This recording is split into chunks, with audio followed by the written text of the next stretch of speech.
Hello, everyone, and welcome to It's Your Call, a series where we ask you what you would do on some difficult bidding problems. Today, I am joined by Chip.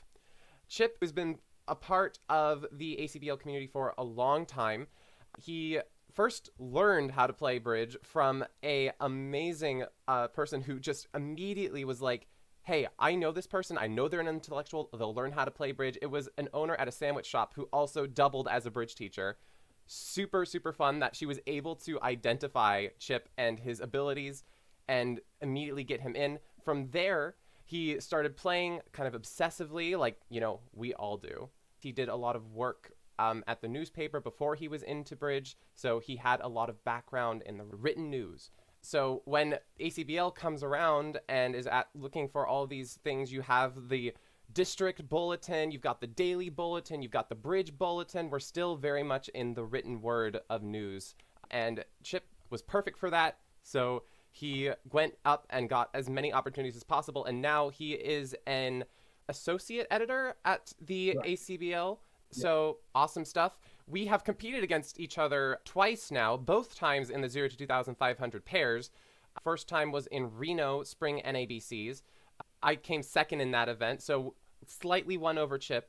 And then in the next time, Louisville, we played again in the 0 to 2,500 pairs, and he beat us that time. Um, he came 12th, and we were like, ugh. So Chip, do you have any really, really good bridge memories? My favorite one probably goes back to like when I was really, really new and I'm playing with a partner who's also really, really new. Uh-huh. And we're at a local club game. I had this really like distributional red suited hand. And I opened a heart and my partner passed and somebody like reopened and then I bid two diamonds and then basically my partner passed throughout the entire auction Mm-hmm. and the opponents had so many chances to pass me in a lower contract, but I kept bidding and bidding and bidding. And As you so should. after they doubled me in four diamonds, then I went to four hearts. I was like, I keep like wanting my partner to give me a preference, but he's not giving me one. So anyway, I got to four hearts doubled and made five. Huge. That's awesome. You just, I And my love. partner never made a single bid. I had to rely on the opponents keeping the auction open the entire time. That's literally the definition of pushing you into game. They just Right. kept like, nah, you ain't making this, nah, you ain't making this, and then you find the perfect spot. That's hilarious. Yeah. And good judgment, especially for a beginner bridge player, where you're just like, you have this very, very distributional red suited hand, and you have enough on your own, and you have confidence to just keep going, and even if they double, okay, good for you. Yeah. I'm gonna make this. So yeah, wow, lots of fun. I love making doubled contracts. That's one of the most satisfying things. And then you could be like, ha ha, to your opponents, but you don't actually do that. Yeah. You do it in your head. All right, so are you ready for a bridge problem to be thrown your way, Chip? Ready as I'll ever be. All right, here we go. Let's do this.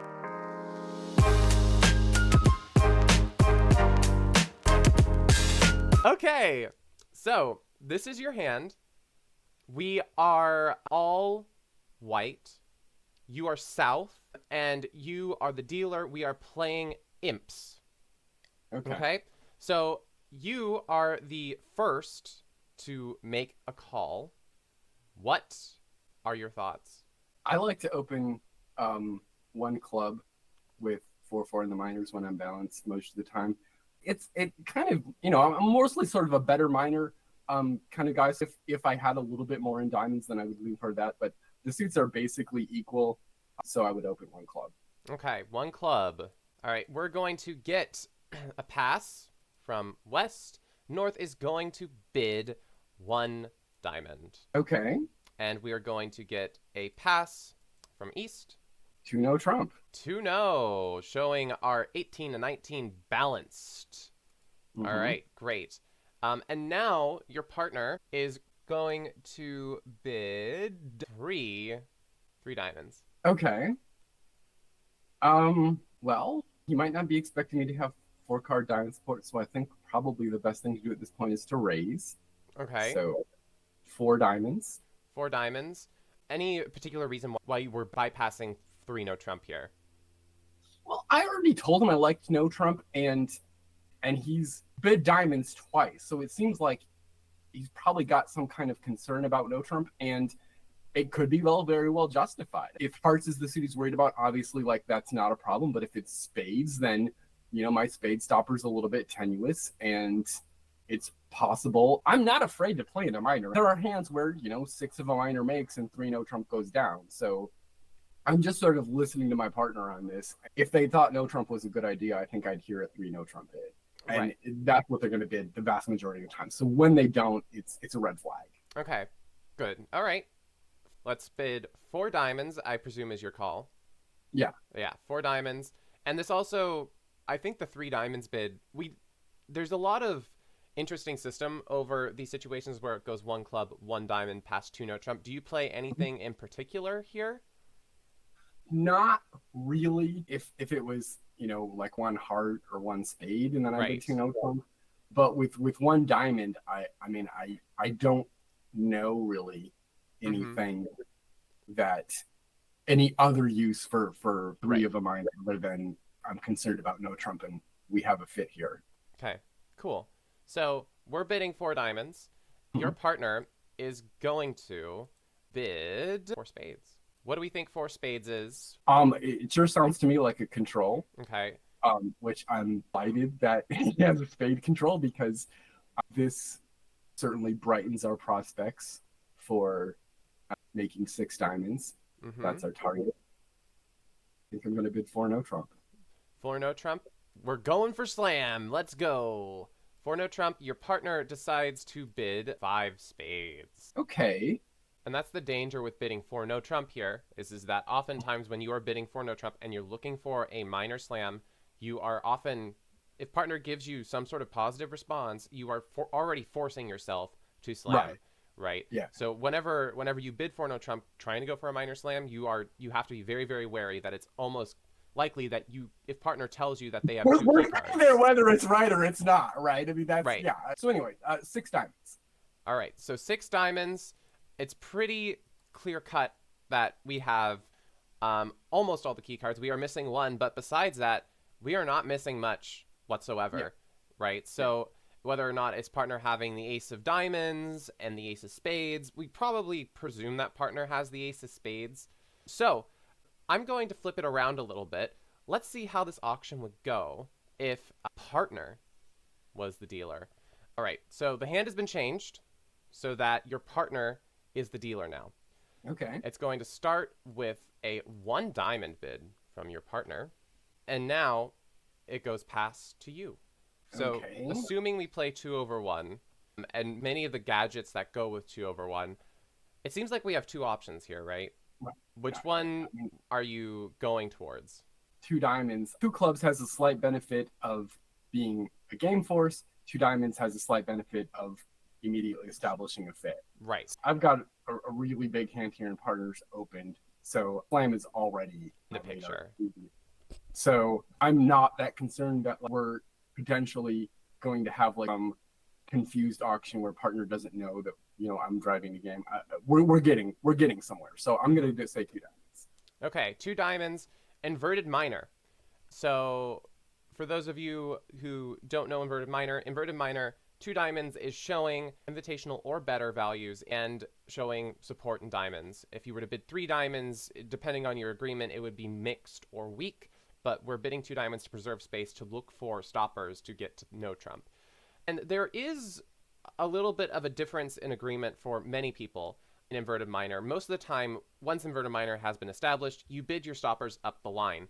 However, there are people who ignore the other minor. What are your thoughts on that kind of system? Do you like to play showing all stoppers if possible, or do you ignore the other minor? I edited a book a few years ago that had kind of a really interesting idea on this, which is that when your opener, you're probably going to have 2 of the suits stopped and 1 not. And so all of your bids basically should be showing, so that your priority, if you show a major, you're saying I've got this and the other minor, but I don't have the other major. Whereas if you bid two no trump, then you're saying I've got both majors, but I don't have the minor. So that's a Interesting. level of sophistication that, like I said, it was in this book, and I've read it, and I've never actually like discussed it with anyone to see if anyone else thought that was actually a good idea other than this author. But I would tend to, start with showing a major stopper. We'll just bid them up the line where it's going to go two spades.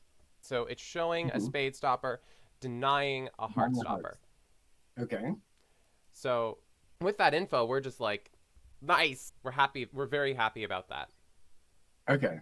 So I think at this point, on the one hand, I'm thinking for no trump as a natural bid, Right? showing extra values. Right? And that, certainly, says I have the other suits covered. That is an interesting proposal because, I'm not sure, but I feel like there's also a danger. Like I said, I'm still kind of very much interested in slam, right. and I don't want to be giving up on that. I really want to. What would four diamonds be in this? I mean, I presume it's just a slam try in diamonds, bypassing three no trump. If you play Yeah. minor wood, it would probably be minor wood, right? But it's definitely some sort of slam try in diamonds because, it's showing confidence. You aren't just bidding five diamonds Right. outright. If you're bypassing three no trump, Yeah. maybe you have some fear of a stopper somewhere, but you are doing a slam try regardless. So I think Right. it's a very interesting question there with your four no trump as well, because is four Right. no trump here key card for diamonds or is it quantitative? So I think my mind is going towards four no trump being quantitative here, just because if you were to bid three no trump, you're showing all the stoppers and you have enough values for game. But if you bid four no trump, you're saying that partner, if you have a good hand, then go to slam. Either way, my brain is going to either four diamonds or four no trump. So Right. Those are the two possible bids I think that I have at this point. I think like anything else is just going to muddy the water and not get us anywhere. If six no trump is right, four no trump might bring that into the picture. right, and we're playing imps, right? Yeah. No Yeah. I trump mean, like, versus six diamonds is like two imps, I think. right. That sounds right. So if it was match points, it would be much, much more crucial to differentiate between six Right. diamonds and six no trump. The style of points that we're playing here, it doesn't matter as much, but if you're Exactly. trying to win a match by one imp, then Right. No. you could always just go for it through the diamond methods, right? And Mhm. then you can go back to six no trump when, if you have enough information, you're able to count the tricks, right? Right. So I'd imagine that bidding four diamonds here initiates control bidding. It depends on the information that you want. No trump is kind of committing to either four no trump or six no trump, so it's dangerous if partner has a minimum, right? Right. I think four diamonds is better for that reason because I feel like I want to push this, and I don't want to risk four no trump being passed. Yeah, Although if four no trump is passed, then it could very well be right. it could very well be right. However, what do you really need from partner here in order to make slam? Could be thinking partner has the ace of spades, the ace of clubs, and just the queen of diamonds. That's all you really need for slam to make, and that's only 10 high card points. They've already opened. If they have like the ace of spades, they have the ace of diamonds, they have the queen of spades, they have the ace of clubs. That looks like a really great opportunity as well, right? So it could be they don't need to have much. So with hands where we bid for no trump and they have a hand that we can make slam with, they still Yeah. might pass. That's the danger. Exactly. So I agree with the four diamonds call. Okay.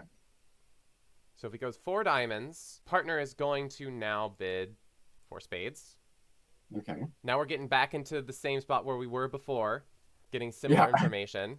I feel like we know where this is going at this point. Four no trump, five spades, six diamonds, but Is that where we want to go, or do we have different information here?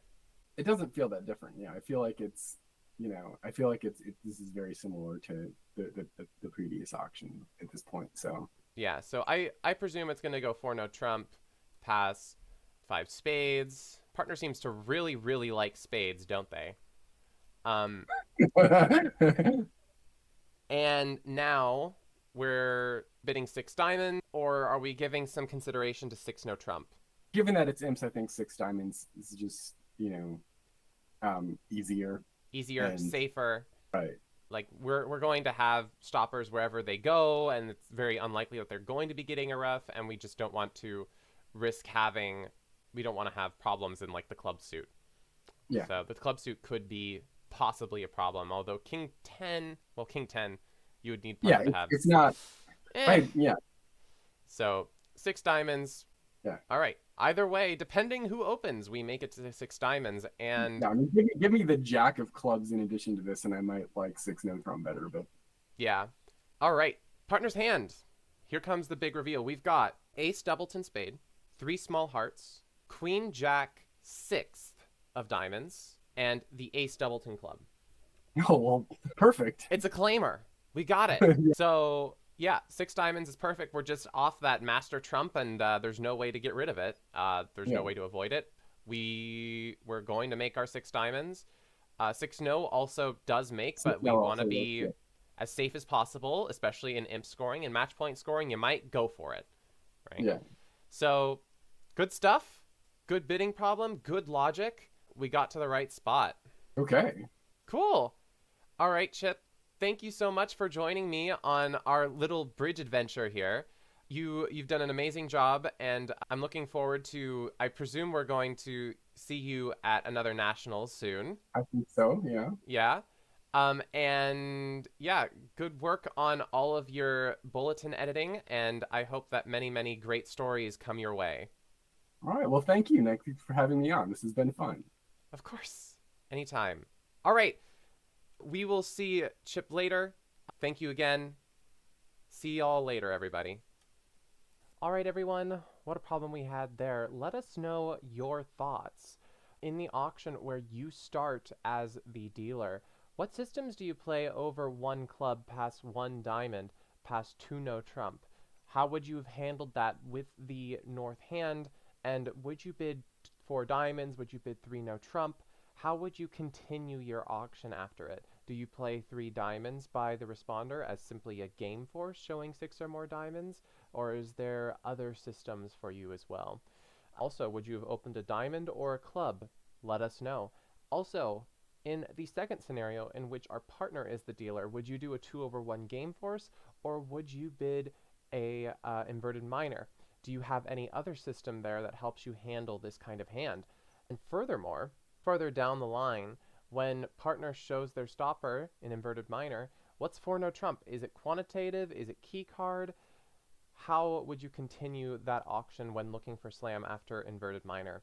Or would you have just been 2/1 and that would have solved your problems?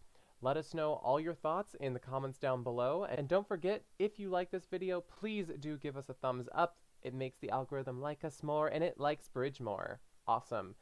And subscribe if you would like to be notified whenever we post more videos. We post videos every single Tuesday for It's Your Call, and every single Friday for CBO day-long tournaments. All right, y'all. That is it on this one. Thank you for joining us. Thank you, Chip, for joining me on this episode. And we will see y'all next week. Bye!